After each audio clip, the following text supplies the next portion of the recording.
very briefly, and you can find this in the book, particularly on pages 28 and 29. I will say that I think if your church is, I mean, obviously some of your churches have gone through this, and we rejoice in that. But if your church is kind of looking at the transition from full-time to part-time, or you're somewhere in that process, I think that it's helpful to really look at what Scripture has to say about this kind of thing. Some people think that this part-time ministry emphasis is something new. I think we're going back to our roots. Because if you look at the New Testament, Acts chapter 18, verse 3, the Apostle Paul was a tent maker. Here's what it says: I worked with my own hands to support myself and my companions, he tells the Ephesian elders. So again, we have biblical support for ministry that didn't just depend on the church for its support. Acts 20, 34 and 35. Paul says, in all this I have given you an example. He tells the church at Corinth that those who proclaim the gospel should get their living by the gospel, but I have made no use of any of these rights. What is my reward? Just this, that in my proclamation I may make the gospel free of charge, 1 Corinthians chapter 19. Now, he's not against people being supported by the church, but he actually chose other sources of income, because if you understand what was happening in the Corinthian church, there was a lot of shysters in Corinth that were trying to take advantage of people, and he knew that if he were to ask for support, that could be misconstrued. So in that culture, he chose not to receive support from the church, but had outside income. But again, we see examples of it in Scripture. Again, there's some other references there. I mean, we think about Jesus being referred to as a carpenter. Peter, even as late as John chapter 21, was still involved in fishing. Of course, I think biblically, 1 Corinthians 12, we believe, and of course 1 Peter, we talk about the priest of all believers. We talk about spiritual gifts. There's a lot of examples of ministry that wasn't just supported by the church. And so I think we need to have that appreciation. Now, as church history went on, however, things began to happen. And Cyprian decided that he had this vision of ministry being a kind of a full-time thing. Listen to what it says on page 30 of the book. Cyprian posited that clergy should be freed from the secular concerns, dedicate themselves to holy pursuits, and rely entirely on their congregations for material support. Even in Carthage, the goal was too ambitious and expensive for all to fulfill, but a new ideal was emerging, at least in a region that could afford to dream. The wealthiest of the wealthy would do things differently. They would free up a clerigyman to live an unimpeded, undistracted spiritual life in service to his flock. Other Christians would hear about what the richest of the rich were up to in Carthage. Some would aspire to follow suit, at least in their fantasies. The ideal rarely became anything more than a pipe dream in the ancient world, for the same reason that full-time ministry is getting rarer in our time. Congregations simply could not afford it. So, I mean, Cyprian had this vision, well, rather than being involved in secular pursuits, they could dedicate themselves to God's work full time. Now, I believe this is where we have been somewhat, even in these later times, we have made a huge dichotomy between our sacred duty and our secular duty. Even sometimes the way we look at church leadership. Now, let me just give an example. I have been in churches where the deacons do the spiritual stuff, the trustees do the secular stuff. Money, property. That's the worldly, secular stuff. Now, they don't come right out and say that, but they imply that. Well, we want the spiritual people to be deacons. The trustees, they just have to know how to add and subtract and know how to take care of the building. Well, I personally believe being a trustee in a church should have every bit of spiritual qualification, maybe even more so than the deacons. Because when you're handling money, I would hope you would have a Christ-centered approach to it. But we kind of separate these things, and when we look at pastoral callings, you know, if you're full-time in a church, you are doing your sacred duty. And if you're just a school bus driver, that's just your secular employment. And we see that in a lot of different areas. I mean, we see it in terms of music. There's secular music and Christian music, and we got these categories.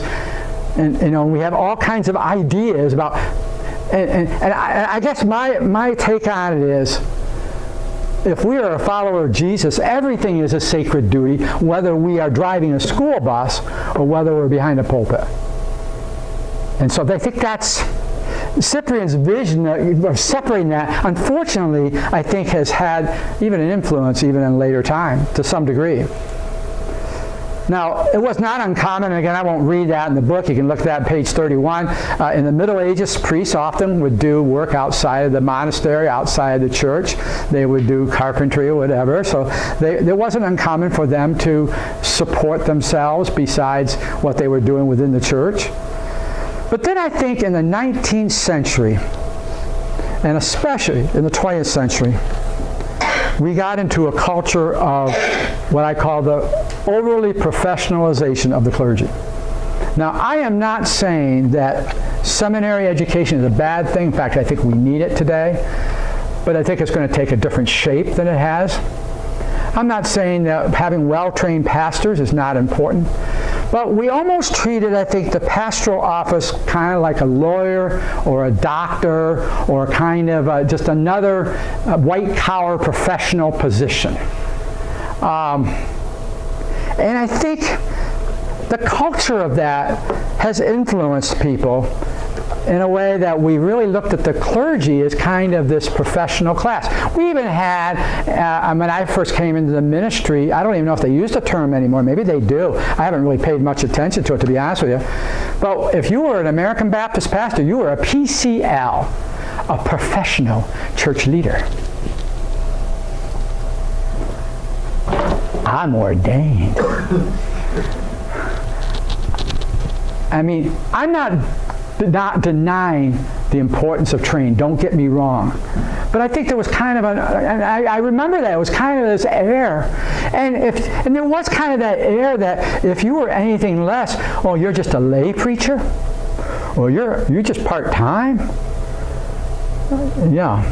That somehow, if you got a bigger, thriving church, you were treated kind of with a special kind of attitude. Now, that's changed a lot in my years. But I remember when we first came in, we were PCLs. PCLs, it was a title. I remember going to, and again, I'm not saying it was always a bad thing. I'm just, it was a different culture. Maybe that's more, I'm not trying to be overly critical. But I still remember going to meetings, clergy meetings, where it sounded almost like we were doing labor negotiations. Now, I will say some churches did not compensate well, so I can understand the sentiment. But I think we almost became like almost like a kind of like like a lawyer's club or a doctor's club or a clergy club. I'm not saying that clergy don't have unique needs and ministries, but I think what's happened now with so many churches that are becoming more and more bivocational about time, that distinctions aren't quite as strong as they once were. And really, I think the 19th and 20th century, that was really kind of the motto. You would go out of seminary, go full-time. Whether you got paid full-time or not, that's a whole other story. But you had the big title Reverend in front of you. Your name's out on the billboard there. I did supply preaching at one church. They had a big electric sign. Man alive, you would have thought Billy Graham was there that Sunday. Welcome, Reverend Reynolds. I mean, the letters were big. I had to take a picture of it just for show my wife so she get a good laugh out of it. But I mean, I'm wondering, and it was on the way to the Binghamton airport. So people are going by getting their flights. They're going, man, who's that guy? If they only knew. If they only knew. If they came in and heard me preach, they might say, "Oh, I don't know about this guy." But anyways, we just kind of had that aura, almost like we had halos around. I mean, and the way people would treat you, and I think you still get some of that, not as much as you used to. When they pray, well, Pastor, will you pray? Will you put a good man? Could you put a good word in for me for the man upstairs? Like, hey, you know what, Pastor? You're a professional prayer. Do a professional prayer job for me, please. This is a service rendering. We're going to render the prayer service for you. Well, if we believe in the priesthood of all believers, I'm not against praying for people. Don't get me wrong. But there was that kind of attitude that somehow, if I prayed, that was 100 points. If some piddly person in the pew prayed, that was only a 10-point prayer. It would never get an answer. We better make sure the reverend prays, because if he don't or she don't, but back then it was a he, sorry ladies, but back then, if that pastor don't pray for me, there's no way it's going to get answered. You're all laughing. I've been there. You know, I love it. Put a good word for me. You can have direct access to the Father. You can talk to God. Go ahead. I give you permission. You don't have to get my permission. Just do it. Don't get me going. I'm just getting going. Anyway, it's just a thought there. Another thing here. I think post-World War, again, I kind of talked about this, where I think we really put an emphasis on professional. And again, I'm not totally saying it was all bad. I'm just saying that we kind of put this clergy club type of thing. And I think with the way things are today, that's not so true anymore. It's a different ballgame. I've had to make some adjustments with this. I mean, I know there was a time that if you didn't have a seminary degree in the ABC, I mean, your ordination was almost considered, or your call to ministry was not really quite as much status as if you had the seminary degree. I remember that time. Now, I'll tell you what, we have some dynamic lay pastors. Some of them might be them, that have never gone to seminary, but have been through the lay studies program. We're going to talk a lot about that more tomorrow. But again, we have some dynamic people. And God's doing a new thing. God is doing a new thing. And He's raising up the laity to be a much more important part of the life of the church. So. That program prepares you very, very well. She's one of my students. She was in my classes. I got my certification and I served as a lay pastor. Then the Lord wanted me to be ordained, and it's like, I don't want to go back to school. So she went through. But I did. And but I was very, very well prepared by our lay study program.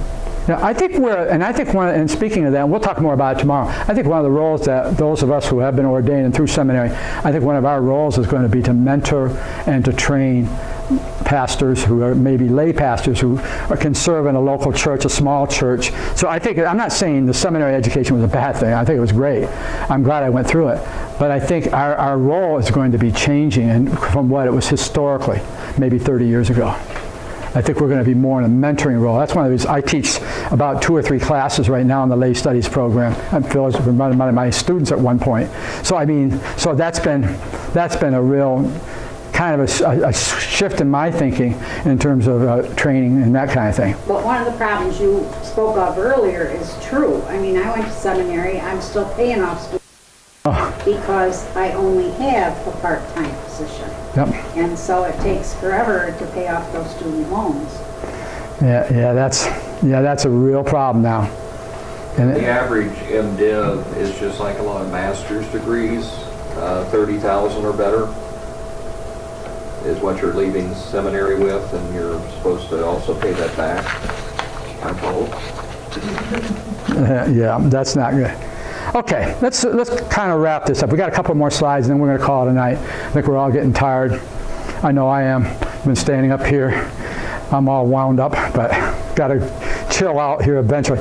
Just some of the implications of what we've talked a lot. Again, we're talking about a cultural shift. Today, this session, we kind of identified what the pattern has been. So hopefully tomorrow we'll move more into, actually bringing about the transformation. And again, in some areas, it's already happening, which praise God. Some areas it's not. That's the interesting thing about this group, because I can talk to two of you, and your testimony is about, man, I bring you guys up here. You can teach this because you've been through it. But there's others that they're nowhere near that yet. They're still trying to wrestle with what this means. Okay, just some patterns of what a full-time culture has looked like. Clergy wore many hats as experts in Christianity. They were experts in prayer, discipleship, fundraising, counseling, public speaking, Bible study, administration, Sunday school, and being able to shovel out the walk on Sunday morning when nobody else was there when it snowed. I added that one. Okay, so we became experts. Okay, we like the jack of all trades. I want to say something about experts. I love this quote. Amateurs built the ark, experts built the Titanic. I'm not against experts, I just thought it was a great quote. I just stuck it up there because I knew it was going to be late, but it fits in well. The other thing, because of what happened, the professionalization, I think culturally, and again, this is changing, good. Lay people became less adept at the ministerial aspects of the church, and he talks about that. And this is a quote from our author, and I think it's a great quote. Lay people must reclaim a larger share of the pastoral ministry at a time when they don't know how and haven't been expected to learn. I think historically, some churches, they have been expected to learn.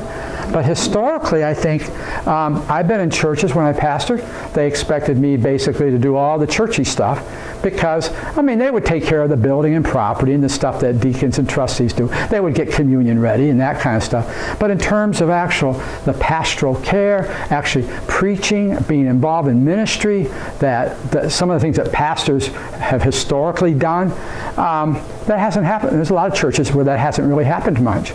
And I think it's exciting because I think we have people in our pews who might have gifts we don't even realize, that they might be of use for us in terms of ministry. Again, the world has changed. Declining attendance in many of our churches means to rethink how we do ministry. Tom Rainier calls it a revolution exasperated by the pandemic. And he actually, in his research, says that out of 350,000 pastors in the United States, 200,000 are part-time.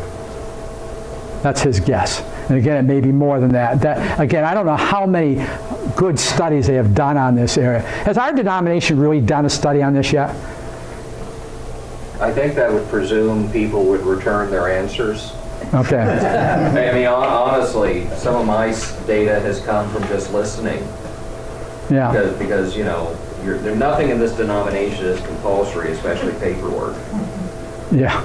They, as Jerry said, they have attempted to do that. That'd be a good question to put to Jeff Woods, whether they've gotten any kind of reliable feedback. But I would say the majority, denomination-wide, I'd have to believe the majority of pastors are less than full-time. It would be an interesting study if you can get the Baptists to cooperate. Did I say that? Hey, folks, you didn't hear that out there on the screen, did you? That's a good point. But I think it's an interesting thing to see what that actually would look like. Your best guess was 70 to 80% in New York State. Okay. All right, one more slide, and then we're going to call it a night. We'll take some questions, and also if there's questions on the screen, we'll do that too. So I haven't forgotten about you out there. I like to say TV land out there, but I haven't forgotten about you. So we'll get your questions in a bit here. Okay, where do we go from here? This is Rainier. This was his webinar, and I thought it was good. But it just kind of is food for thought for tomorrow. So I'll go through this very quickly. But in his webinar, when he talked about this, several things he brought up. Obviously, we must rethink our staffing structure. Now, some churches, we won't have to rethink it that much because you're already doing it. But there's others of us, if you're at a church that's had a full-time pastor and you're moving into a part-time situation, then your staffing structure is going to change. It's pure and simple at that. And there's going to be some resistance. There's going to be some pushback. How are we going to survive with just a part-time? There's that fear factor. And so, but that's going to have to be something. And after COVID, I think this is more and more of a reality. We're still struggling in many of our churches. We've had either people die of COVID or people who have just never come back. I think our church that I attend, I think we were getting about 30, 35 before COVID. We're getting 17 now. I don't know if that's your situation or not, but it's certainly ours. We must seek to provide resources for the part-timer. Most seminars have been for the full-time.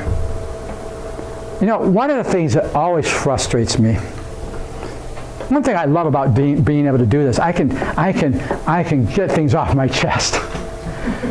But one of the things that always frustrated me, even in a curriculum kind of setting, in Sunday school, sometimes we use curriculum, right, for kids. I'm just using this as an example. And they would tell you to set your class up in 8 different stations of kids. All right, now this group over here is going to build Noah's Ark. This one over here is going to be rescued from the lion's den. So we go to all these different stations when I got 2 kids in the class. I mean, they're not old enough to get married and reproduce, so there's 2 of everything. And I mean, that's one of my pet peeves in years of ministry. I look at curriculum and I go, what? That doesn't fit anything we do. I mean, which one do we pick here? Well, I think sometimes workshops and seminars, you know, we appeal to the big things that you can do for God. You know, oh yeah, you can have a multi-campus, and you can do this, and you can do that, and oh yeah, you can have this resource and that resource. And so we got 10 people on Sunday morning, and half of them are 90 years old. So how do we, you know, what does this mean to us? So that's what I'm hoping this weekend, at least we're starting the process of maybe changing that mindset a little bit.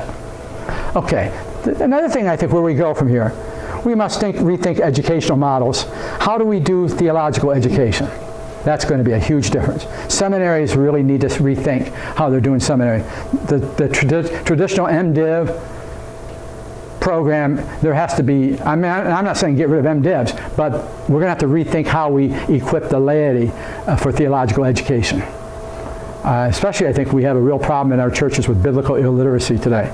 How do we help churches, help lay leaders for their educational process, especially if we're going to be talking more bivocational part-time ministries?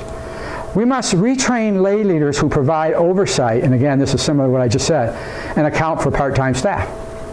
You know, what does that look like? And then we must help pastors how to lead in a part-time setting, part-time staff or a part-time setting.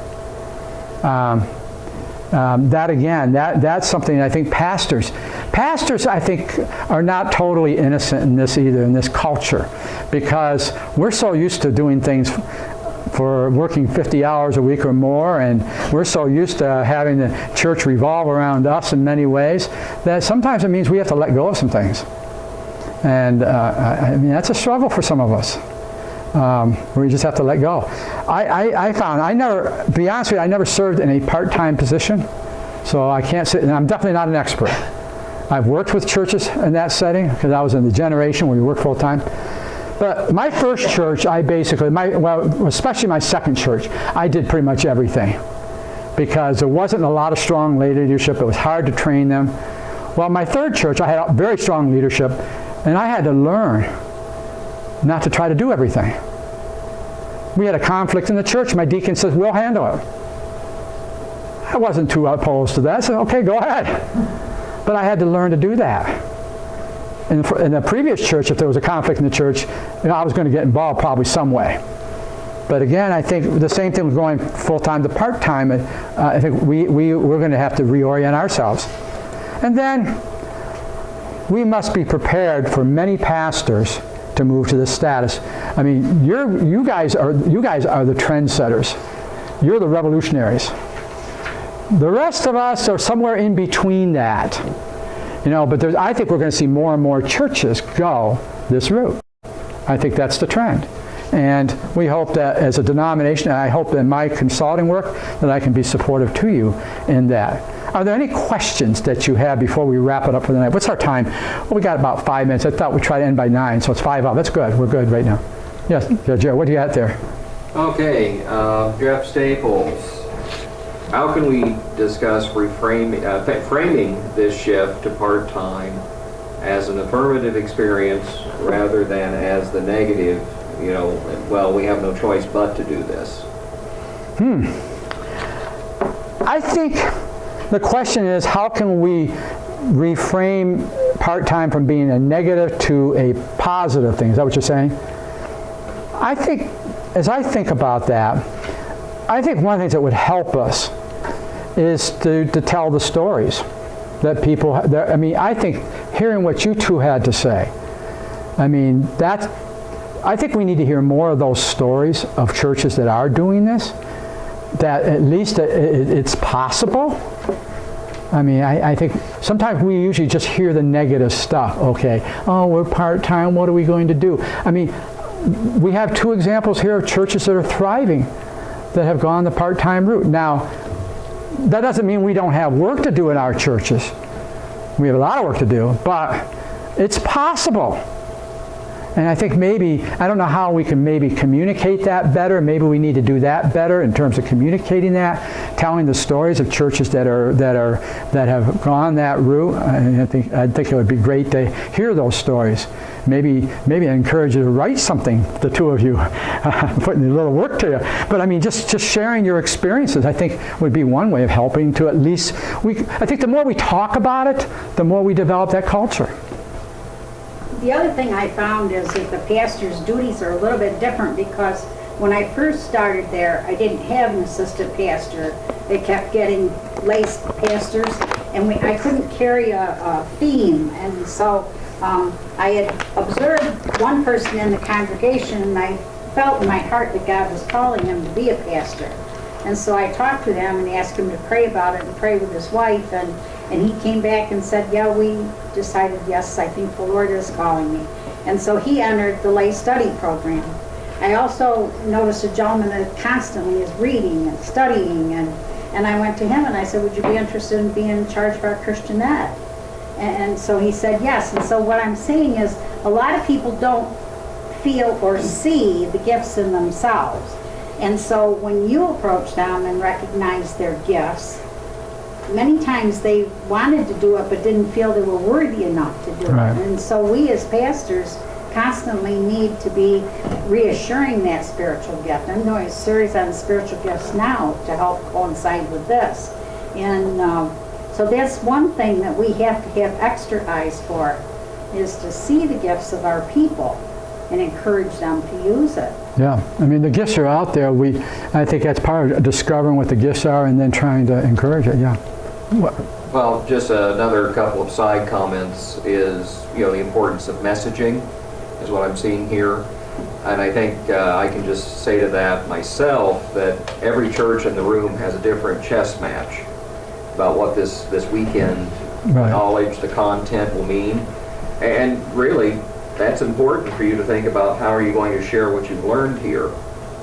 And how do you message that? And how do you own these lessons and translate them into your own congregational context? Okay. Let me see, I gotta stop screen sharing here. Stop share. Let's go back to the faces. Okay, there we are. Okay, any other questions? Is that it? Okay, any other questions here before we wrap it up for the night? I'm going to say, so first of all, we're learning as we go. So I'm not going to say that we're thriving. We are learning as we walk. And we're walking with God through this process. But I think a little what I've learned, again, is when you come before your search committee or whoever it is, I think the important part of that is honesty between the two, of what you can do, what they are looking for you to do. If you don't have that honesty of, you'll sit back as a minister and say, yeah, but in your head, you're not gonna make it. Okay? So I believe, and that's one thing that we had was, at least when I sat with that search committee, was that honesty of saying, hey, look, if I'm working full time, the phone is off. I have to concentrate on the job. Honesty on the job function as well. What is expected of you? And go back and forth and discuss with each other. So, and prayer. I can't leave prayer out. Oh, yeah. I know what prayer did for us. Right.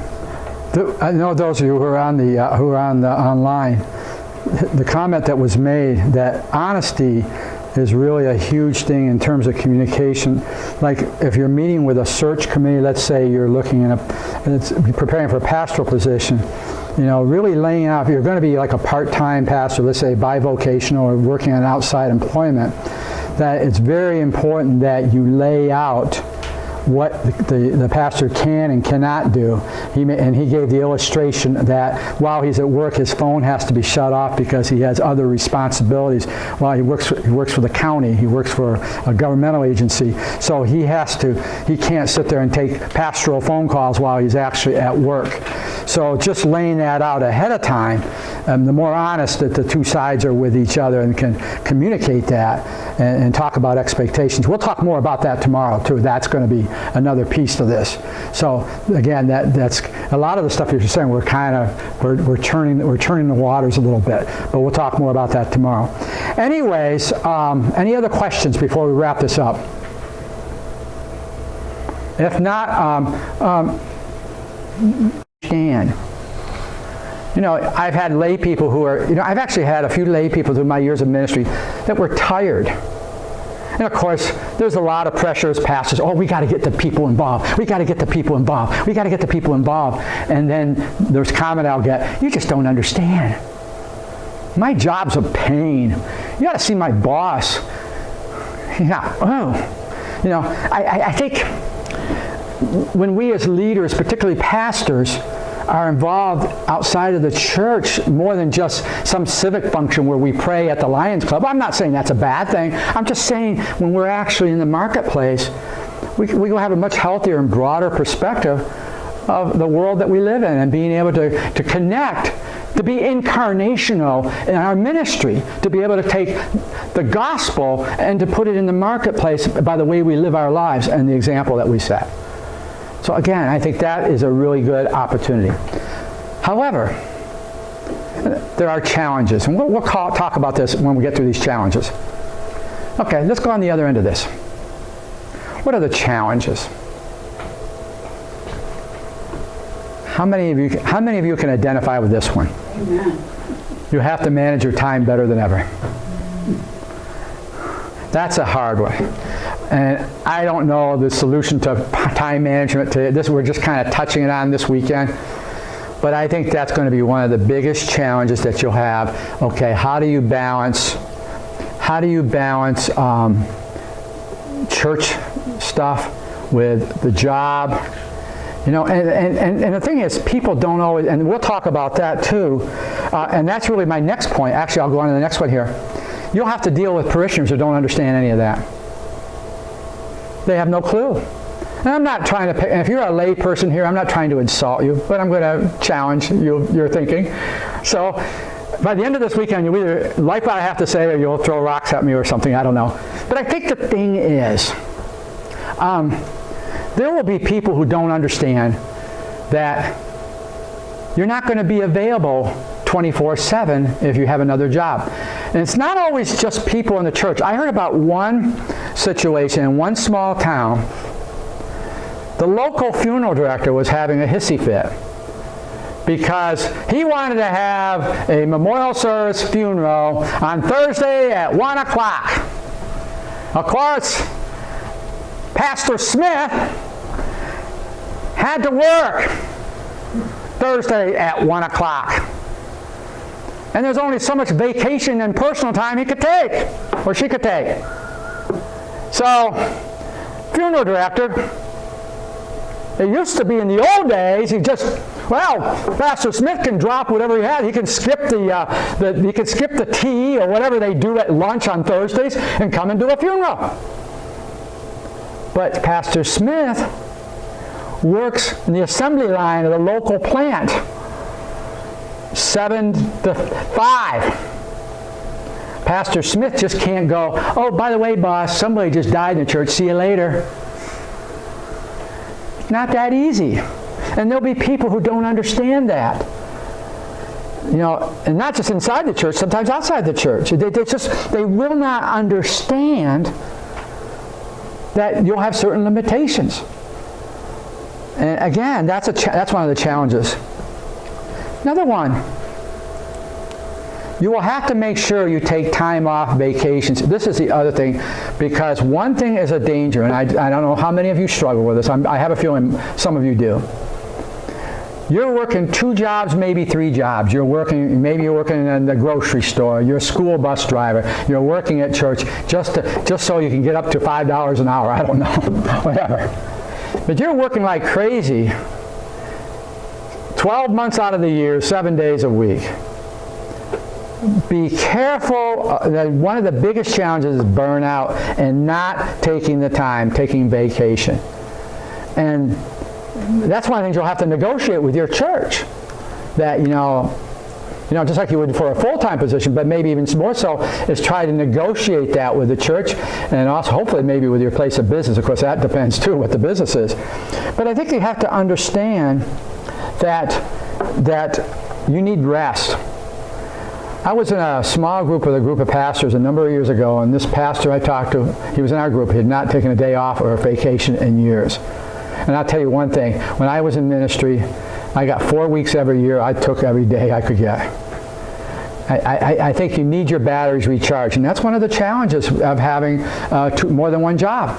I can't, just taking time off and trying to be creative with that, and that's not an easy thing. That's a challenge. And then the last one, and I think this is probably one of the big ones. You are perceived as being less than a real pastor. Oh, yeah. Oh, you're just part-time. Part-time. There's that perception that real pastors are full-time, that they work 80 hours a week. And then the moment someone has a crisis in the church, that very second, you jump out of bed and you run off and take care of the need. Now, I'm being facetious, but there's some truth to that. And there's this perception that if you're part-time, somehow you couldn't make it in a full-time church, a real church, so now you're in a part-time church. And there's still some of that attitude. Again, the culture, I think, is changing. And I appreciate Jim and Jared and what the region staff's trying to do with this, because I tell you what, 20 years ago in the ABC, I don't know if we'd be having this retreat. To be honest with you, I mean, the culture I came into. I'll give you an example of this. My first church was 35 people. To tell you how committed they were to full-time ministry, my church, I was getting in those days a whopping $7,500 a year. Woo-wee! Fortunately, my wife worked as a nurse. That was because we had a program in the American Baptist that we want to get all these small little churches up to full-time pay. I guess they thought $7,500 was full-time. What could I say? I was right out of school. But I think that was something that there was kind of that. Well, if the church couldn't pay them enough, we'll supplement the salary so that it looks like they're full-time. And there was a real culture of that in those days. I mean, our expectation when we came out of seminary was, oh, you're going to get a full-time job. That's going to be your church. Well, you won't make much money, but you're going to work full-time. That was the expectation. You didn't look for another job in most situations. Maybe some places you could do that. Most places we were in. At very best, you might work 2 churches. That might be a possibility. That's okay because that's a churchy thing. But you're going to go and work and be bagging groceries at the local supermarket? I don't think so, Pastor. But that was the culture. And that is changing. And COVID is changing it fast. But again, that was really the world I came into. I graduated seminary in 1981. My first year of American Baptist ministry was 1981. 40 years. Where did that happen? I don't know how that happened. I still can't figure that one out. And it was a different world then. And this is the world we live in. Any comments before we go on? Because this is kind of trying to lay out, laying out what we're going to be really working on is looking at the culture that we're in and the transformation of that culture. From a full-time culture, really, to a culture where we're open to these kinds of ministries. Any comments, questions? One thing I would say is, what's considered full-time and part-time compensation depends upon where you are. I mean, New York State pastors are definitely on the lower end of pay of ABC pastors. You know, what would be a full-time salary package in New York State would be considered quite part-time in Ohio or Indiana. So the problem is particularly bad in our region. Yeah. And the cost of living here is not particularly low. Right, and that's a great point. That's a good point, because it's, where are you in that? Sometimes it might be the size of the church's endowment, how much they can give you. I mean, I think of some places, they got the endowment, they can kind of do that. But yeah, that's a good point. Well, yeah, my second church, the endowment paid my salary every year. Oh, yeah, but I've been in churches the endowment might pay for a carton of milk or something. I don't know. So I don't know. But I think that's a great point. Any other comments? Right now, with the change coming in minimum wage next year, I looked at what would a 20-hour minimum wage be, like $254 a week. And I know a lot of churches where we don't think in terms of minimum wage, but $250 a week could be the honorarium a pulpit supply person gets plus a little extra. Yeah. So we are working with churches where $150 a week could be pressing their financial reality. Yeah. I'm going to come up with a microphone so people will hear this. It's in minimum wage in New York State in 2022. If you are an exempt employee, meaning you're exempt from overtime, you're a salaried professional person, the law is now, the minimum you can be paid is, I think, $51,260. So if you're the manager of a McDonald's, they have to pay you that. There are a couple of carve-outs of people that it doesn't cover. Ministers are one of those classes of people that it doesn't cover. But if you go to be the manager, the shift manager at a Burger King, the law is you have to make at least $51,000. I think it's $51,000, maybe $52,000 something a year. That gives you a sense of where pastoral compensation is versus the people who work, the managers at Kohl's. Anybody who is exempt in the state of New York, that's the minimum they can make, which means they're supervising other people, they're a professional managerial sort of person. So that gives you a sense of where pastors are in reference to people in secular employment. We're not well paid. So you can serve the king at Burger King. Yeah, go ahead. Maybe quickly you could tell us why New York State is so deflated In terms of pastoral, I have in comparison to Ohio or Indiana, which you mentioned. this is pure conjecture.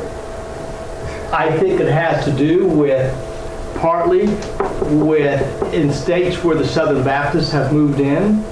That has raised the general level of salaries because Southern Baptists generally make more money. I don't know, part of it is it's conjecture. Ohio, Indiana, these places that have higher levels of pay, they are maybe more traditional conservative cultures. I don't know, but every year the MMBB puts out a sheet, and you have to compare it to the cost of living. So when you look at the cost of living versus the average pay of a full-time pastor who's getting benefits and is in the MMBB program,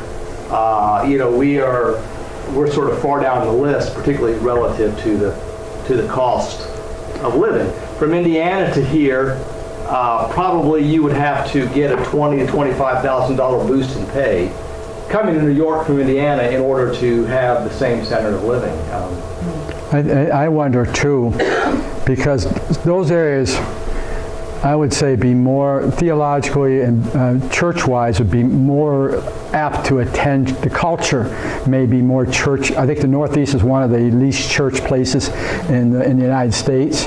So I wonder if just the idea that maybe pastors and churches have a much more prominent role in the Midwest and in the South than they do in the Northeast. So, they're much more an important part of the community. So I'm wondering if that isn't some of it. Yeah, that's when I said that the culture is more conservative and traditional. Yeah, I mean, I would think that would be a factor. And then, in the Northeast, it's kind of like, there's a church over there? That kind of thing. Yeah. Somebody else had a comment? Did you have a comment? Well, I just wanted to add that when you look at also the state of New York, it's really unwieldy to say what the state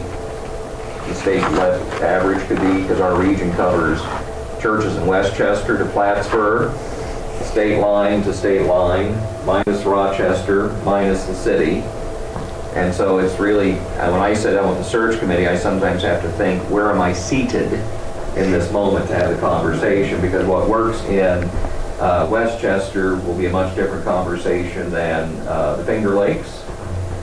And so you want to be sensitive to the fact, there's no unitive narrative here, but the reality is, 49,000 might be the median or benchmark for MNBB's estimation of New York State, ABC, NYS, not Metro, not Rochester. And so again, we're also, so we're still kind of below that 51 that Jim just mentioned. Yeah. And the different parts of the state too, yeah, absolutely. Okay, let's move on here and let's talk about then overcoming the stigma. And I do believe from what the book says, and I think that it really brings this out a lot. And again, I'll be referring a lot to the book. Here are some myths and facts as I was thinking about it in my reading from this book, and just general thoughts. There are several myths and facts about what I would call the full-time culture that we live in. Really, historically, we've been for a number of years, and we're going to talk about that when we talk a little bit about history. We've been kind of in the full-time mentality, which is changing, and COVID is changing it rapidly. But I think it's helpful to understand where we've been historically. But before we talk about that, here are some myths and facts about overcoming the stigma. First of all, there's this idea, a myth, that full-time means that it's a healthier church than part-time. And unfortunately, there is that perception. That, well, if you're a part-time, that means you're one step from the church cemetery. You're going to just be dying off and you're gone. Okay? Immediately, and what really has happened when the church has been full-time, but maybe they have gone through some changes and the community's changed, they immediately think, well, that's a death sentence. Well, not necessarily. I mean, now, sad to say, there are churches that are going to go through that. We're going to talk about that too. There are some churches that are going to die. There's a variety of reasons for that, but it doesn't necessarily have to be the rule all the time. Just because you're part-time. And I've seen some full-time churches that are not terribly healthy. I've seen, they might be sitting on millions of dollars of endowment, and they might be well salaried, and they've got all kinds of things, resources, but they're not particularly healthy. Okay, the second thing here, second myth, part-time churches have less to offer and are not real churches. And again, there's that perception, I think. Our author brings this out in the book. If you look at pages 6 and 7, again, I'm not going to read all this, but just to note this.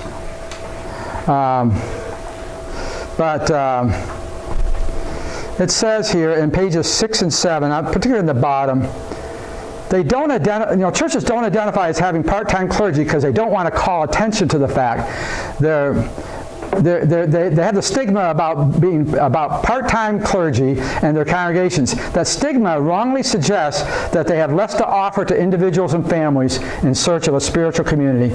They are often ashamed and apologetic about having part-time clergy. Some hasten to insist that it's only a temporary situation until they get caught up financially. Haven't we ever heard that? Hire a full-timer and then we can be a real church again. Okay, there's that perception. The one who knows who's part-time and who's not in a given region are the middle judicatory officials, but they're often predisposed not to see vitality in the absence of a full-time pastor. Such dynamics reinforce the low self-esteem that's common among congregations with part-time clergy. Even those with inspiring, instructive stories of vitality have routinely convinced themselves nobody would want to hear from them. After all, they sheepishly say, we're not proud of the fact that we can't afford a full-time pastor. So one of the myths is that we have less to offer. Who are we? We're just piddly old us. You know, I think we need to understand something in Scripture. God often uses the little stuff for great things. I mean, think about Jesus, where he was born. Bethlehem. What was his boyhood home? Nazareth? I mean, we know what Nathaniel said, can anything good come out of Nazareth? It was a joke. It was small. It was an insignificant town. You know, if I were in public relations, I would have had Jesus born in Jerusalem. I would have had a media team. I would have got, you know, of course I know they didn't have internet back then, but if they did, I'd make sure we get a Facebook page for them. We're going to set up Instagram. We're going to set up all kinds of chat rooms. We're going to put him in the light, right there in Jerusalem. He was born in Bethlehem and lived in Nazareth. I mean, think about that. Think of the town that you live in. How many people know where you live outside of your area? Somebody, who lives in a town of less than 500 people here? Anybody here? What's your town again? Masonville. Masonville. Can anything good come out of Masonville? I mean, really? I mean, when people ask you where you're from, let's say you're someplace in California, how many of us go, I'm from Masonville? And they look at you like, Masonville? Yeah, it's near another town. It's near Walton. I mean, but you know, even the way we treat our towns, like, yeah, they're just nothing towns. But you know, there are people in that town that Christ died for and loves, and that we have ministry to. That person that lives next door to the church is every bit as important and meaningful to God as the person who lives in the largest city, the biggest metropolis. And I think sometimes we forget that, you know, and this idea that we have less to offer. Now, granted, maybe we don't have the mega church. We don't have the mega church like you have in Masonville. I'm going to pick on you on that. I love that. But I mean, we don't have the big stage that's the size of a football field, and the praise band that's 40 members, you know, and all that stuff. But we have people who are faithful to God, who are serving God in the communities that we live in. So I think that's one of the myths we see when we're talking about churches that are part-time, that they have less to offer, and not real churches. And unfortunately, I think a lot of our parishioners get the image of what a real church is and by what they see on TV. You know? But most churches in the United States are small. I mean, there's very few large churches. Most of them are like ours, just tiny little stations in places like Masonville, and places like, there's a town near where I live in Pennsylvania, we're right near the New York border, called Willawanna, Pennsylvania. They've jokingly said, Willawanna, first prize to a trip to Willawanna is, no, the second prize is 2 weeks vacation in Willawanna, first prize is 1 week. So, you know, but I mean, it has a church there, and they have a ministry. They don't have an American Baptist church there. I guess that's one of our mission fields, Jim. Although, in the book Reclaiming Rural, it talks about how the model for America and for churches is the suburbs. But most of us don't live in suburbs. We live in small towns, rural areas, or cities. Right. And how the suburban model has become the model for everything, and it's not appropriate for most of us. And most workshops are geared towards the suburbs. If you think about most seminars, you know, I've been there, done that. I came out of seminary because the big thing you're doing as a young pastor, got to learn, which is good. You want to learn. You go and you get all fired up. Yeah, this is awesome. Oh yeah, church growth. Yeah. I come back to my rural congregation. They look like I'm some kind of person out of E.T. Some kind of alien. Rather than just learning how to minister there. So again, I think that's a myth. The other, we've already talked about this, don't have to spend any time. At least 70% of our churches are part-time. Full-time churches, there's a myth that the full-time church is the normal model. That's actually the abnormal model now. That's not the reality anymore. Okay, some facts.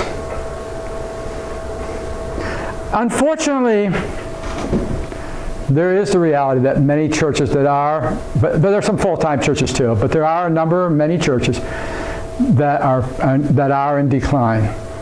I mean, I also don't want to sugarcoat anything.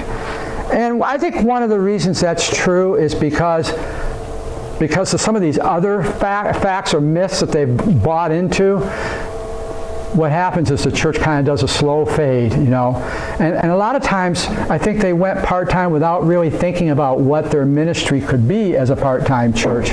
So, and plus the stigma of being part-time was usually a sign of failure. I'm a firm believer, if you aim at nothing, you'll hit it every time. If you aim with the idea that, well, we're now just part-time and there's not much we can do anymore, it develops a defeatist attitude in the church, and unfortunately, a lot of churches are living in that culture.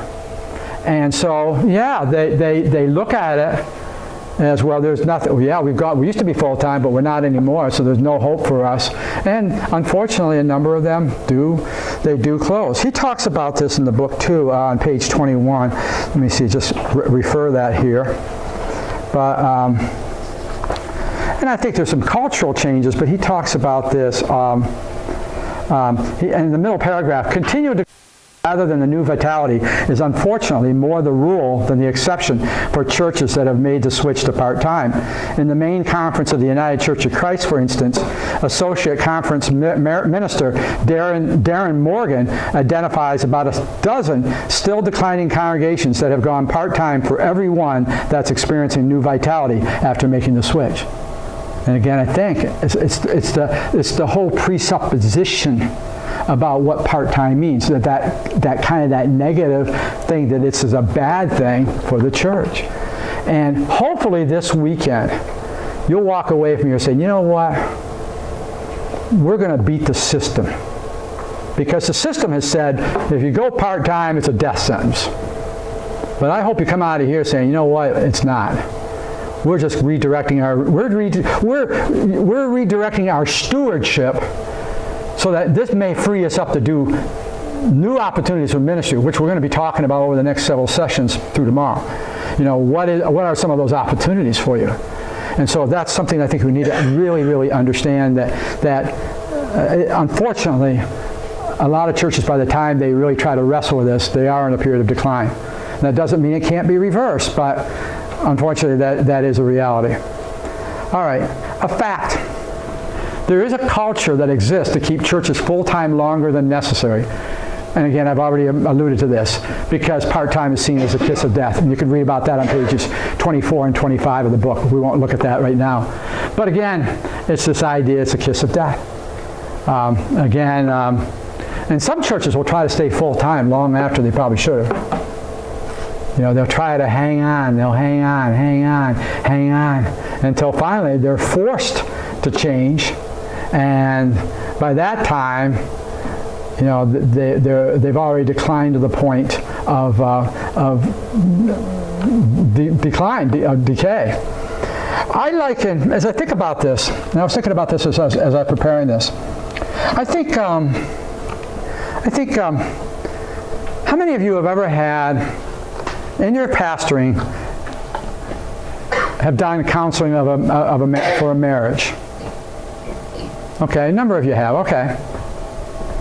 Have you ever been in a situation when a couple comes in to see you, they come in and see you, and they've already made their mind up the marriage is going to end, pretty much. They wait way too long. before they really address their marriage issues. And usually, but they just want you to rubber stamp the decision they've already made a lot of times.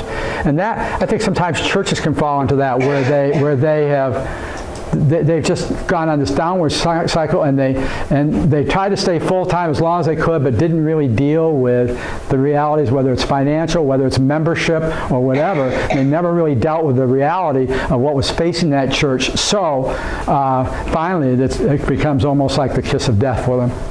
And again, that's sometimes a problem that some churches have. Fact. Part-time congregations, and this is a fact, and what we're going to talk about next. Part-time congregations are supported by Scripture and church history. That is a fact. And that's what we're going to look at now. Are there any questions? Jared, are you getting anything online? Yeah, I've got a couple of questions, Steve. This one is from Jeff Staples, and then I have one from Greg Staples. They are not related. Okay. But we do have 4 different pastors in the region with the last name of Staples. Wow. Kind of like the Smith of our region. No offense, Paul. Is part of the stigma, Jeff Staples asks, that you're speaking of, rejection of the people, rightly or wrongly, onto the pastor as the face of the church? Ooh. I'd say yeah. I mean, I think that the association with the face, so let me just clarify that, and maybe some of the others who could comment on it too. I think definitely and we'll talk a lot about that. I think one of the things that has happened is we got into a period, and I'm kind of jumping ahead, so I will address this a little bit more later. We've gotten, I think, particularly after World War II, but even before, I think we had a period where we had what I call the over-professionalization of the clergy, where we became really, I even heard about one church, they actually had the pastor's face on the stained glass window. Years ago, I heard about that. I mean, they might want to do that for me, but probably they would have rocks thrown at. I don't know. But I mean, I think there's some truth to that. I think that the pastor is so much identified with the church that he almost becomes, or she almost becomes, kind of some churches have icons. They'll have the windows with different pictures, biblical scenes. Well, I think some of our churches, if Baptist churches had icons, I think some of them, especially if it's a long-term pastor, would put his or her face up there. So yeah, I think that stigma. How dare that pastor do anything but be the pastor of the First Baptist Church of Walla Walla? I mean, how dare that person do that? I mean, we can't exist without him being or her being there the whole time. We'll just fall apart. I don't know if that answers the question, but I think that's a good question.